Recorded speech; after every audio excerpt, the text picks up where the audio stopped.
Hi hello மக்களே, welcome back to Raja tech channel. இந்த ஒரு வீடியோவில் இதை பற்றி பார்க்க போகிறோம்னா, யூடியூப்பில் இப்போ ரீசெண்டாக வந்து ஒரு 3 முக்கியமான சேஞ்சஸ் வந்து நடந்திருக்கு. கிரியேட்டர்ஸ்க்கும் ஹெல்ப்ஃபுல்லாக இருக்க வகையில் நிறைய சேஞ்சஸ் வந்துருக்கு. அது ரிலேட்டட் டீட்டெயில் தான் இந்த ஒரு வீடியோவில் பார்க்க போகிறோம். ஃபஸ்ட்டாக பார்க்கக்கூடியது, இப்போ ரீசெண்ட் டைத்தில் நிறைய பேர் நோட் பண்ணியிருப்பீங்க, ஒரு வீடியோ வந்து நம்ம வாட்ச் பண்ணிவிட்டு அதை ஸ்வைப் டவுன் வந்து பண்ணோம் அப்படின்னு சொன்னால் அது மினி பிளேயர் மாதிரி கொஞ்சம் டிஃப்ரெண்ட்டாக வந்து பார்த்தீங்கன்னா ப்ளே ஆகிறத நீங்கள் வந்து பார்த்துருப்பீங்க. லைக் நார்மலி வந்து பார்த்தீங்கன்னா டெஸ்க்டாப்லலாம் பார்க்கும்போது நமக்கு என்ன மாதிரி வியூ ஆகுமோ அந்த மாதிரிலாம் ஷோ ஆகுது. ஸோ இந்த அப்டேட்டை பற்றி நீங்கள் என்ன நினைக்கிறீங்க அப்படிங்கிற உங்களோட ஒப்பீனியனை கமெண்ட்ஸில் சொல்லுங்கள். அண்ட் அட்வர்டைஸ்மெண்ட்ஸும் வந்து பார்த்தீங்கன்னா ரொம்ப இன்னும் கொஞ்சம் வந்து பார்த்தீங்கன்னா ஓரளவுக்கு அடுத்த கட்டத்துக்கு போயிருக்கோம் அப்படிங்கிற மாதிரி தோணுது. ஏன்னா அந்த ஸ்கிப் ஆட்ஸ் கொடுக்குற மாதிரியான விஷயங்கள், ஃபுல் ஆட்ஸ் வர்றது, அது எல்லாமே வந்து பார்த்தீங்கன்னா அப்படியே வீடியோவாகவே நமக்கு வந்து தெரியுது. அதாவது முன்னே வந்து அது தனியாக அட்வர்டைஸ்மெண்ட் மாதிரி துண்டாக தெரியும், இப்போ வந்து அது ஒரு நார்மல் வீடியோ மாதிரி தெரியுது. நம்மளும் வந்து பார்த்தீங்கன்னா நார்மலி அது ஒரு வீடியோ அப்படின்னு நினச்சிக்கிட்டு தான் ஸ்கிப் பண்ணி அடுத்த கட்டத்துக்கு போகிறோம்.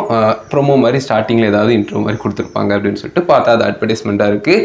ஸோ இது மக்களை வந்து இன்னும் கொஞ்சம் வந்து பார்த்தீங்கன்னா அந்த வீடியோஸில் டைம் ஸ்பெண்ட் பண்ண வைக்கிற சான்ஸாக இருக்கலாம் அந்த அட்வர்டைஸ்மெண்ட்ஸில் வந்து. ஸோ அட்வர்டைஸ்மெண்ட்டோட லுக் எல்லாமே இப்போ வந்து சேஞ்சஸ் வந்து நடந்திருக்கு. அதே மாதிரி இன்னொரு சேஞ்ச் என்ன, இதுலேயே ரெண்டாவது சேஞ்ச் என்னன்னு கேட்டிங்கன்னா, நார்மலி ப்ரௌசரில் போய் வந்து பார்த்தீங்கன்னா மியூசிக்கை ப்ளே பண்ணி விட்டுட்டு, யூடியூப்பில் வந்து மியூசிக்கை ப்ளே பண்ணி விட்டுட்டு நம்ம பேக்ரவுண்டில் வந்து பார்த்தீங்கன்னா நம்ம வந்து கேட்டுக்கிட்டு இருப்போம். அப்போது வந்து பார்த்தீங்கன்னா நம்ம வந்து அட்வர்டைஸ்மெண்ட் வந்துச்சுன்னா ஒரு ஸ்கிப் பண்ணி அப்படியே தள்ளிட்டு போவோம். இப்போ அந்த மாதிரி பண்ண முடியறது இல்லைங்க. சீரியஸாக ரொம்ப ஸ்மார்ட் ஆகிட்டாங்கன்னு நினைக்கிறேன். அந்த மாதிரி வந்து பார்த்தீங்கன்னா ஸ்வைப் டவுன் பண்ணி நம்ம வந்து ஜஸ்ட்டு வந்து பார்த்தீங்கன்னா ஈஸியாக வந்து அந்த ஒரு டைம்லைனை வந்து கடந்து அடுத்த சாங்க்கு போகலாம் அப்படிங்கிற மாதிரி பார்த்தா, அட்வர்டைஸ்மெண்ட் இல்லைன்னா அடுத்த சாங்க்கு போகுது. அப்படி இல்லைன்னா கண்டிப்பாக வந்து பார்த்தீங்கன்னா நம்ம அட்வர்டைஸ்மெண்ட்டெல்லாம் ஈஸியாக வந்து பார்த்தீங்கன்னா டைம்லைனை ட்ராக் பண்ணி தான் கொண்டு போகிற மாதிரி இல்லை அப்படின்னு சொல்லலாம். ஸோ இது வந்து பார்த்தீங்கன்னா கண்டென்ட் க்ரியேட்டராக கண்டிப்பாக உங்களுக்கு ஹெல்ப்ஃபுல்லாக இருக்கும் அப்படின்னு நினைக்கிறேன். நான் பார்த்த வரைக்கும் வந்து பார்த்தீங்கன்னா நிறைய மியூசிக் கேட்கக்கூடியவங்க இந்த மாதிரி பண்ணுவாங்க, நானும் பண்ணியிருக்கேன். அதனால எனக்கு ஒரு மாதிரி இருந்துச்சு. லைக் பெருசாக வந்து பார்த்தீங்கன்னா எனக்கு பிடிக்கல அப்படின்னு சொல்லலாம். பட் ஸ்டில் வந்து பார்த்தீங்கன்னா அட்வர்டைஸ்மெண்ட்ஸ் வந்து ஸ்கிப் பண்ணுற விஷயங்கள் இருக்கு இல்லையா, அது வந்து இன்னும் கொஞ்சம் நேரம் பார்க்கட்டுமே அப்படிங்கிற மாதிரி வச்ச மாதிரி தான் இருக்குது. ஸோ ஸ்கிப் ஆட்ஸ் இருந்ததுன்னா கொடுக்கலாம், டேரெக்டாக உள்ளே போய் கூட. பட் மேலேருந்தே அந்த ஸ்வைப் டவுன் பண்ணி டைம்லைனில் டப்புன்னு முடிச்சு விட்ற மாதிரியான விஷயங்கள் அட்வர்டைஸ்மெண்ட் வரும்போதே பண்ண முடியாத மாதிரி இருக்குன்னு சொல்லலாம். ஸோ அடுத்ததாக லாஸ்ட்டாக பார்க்கக்கூடியது ஒரு முக்கியமான சேஞ்ச் அப்படின்னு சொல்லலாம்.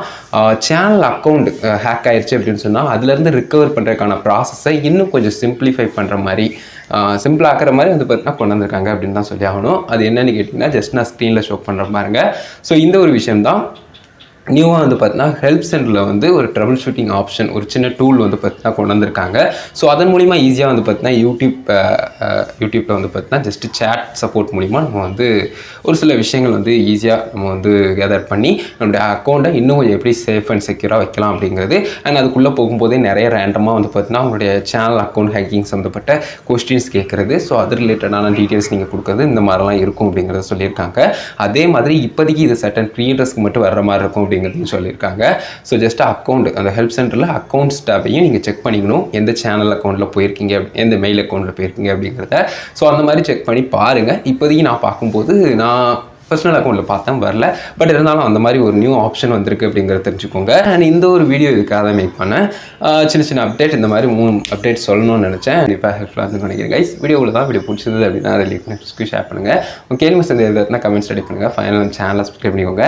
அந்த பெல்லைக்கான கிளிக் பண்ணி ஆல் ஆப்ஷன் பண்ணிட்டீங்கன்னா நான் போகிறது மேலே எல்லா டிஸ்கவுண்ட் நோட்டிஃபிகேஷன் தான் கைஸ். அதான் கைஸ் இந்த ஒரு வீடியோ பார்த்துக்கு நன்றி. பை, சி யூ, ஸ்டெல் சதி. Bye guys.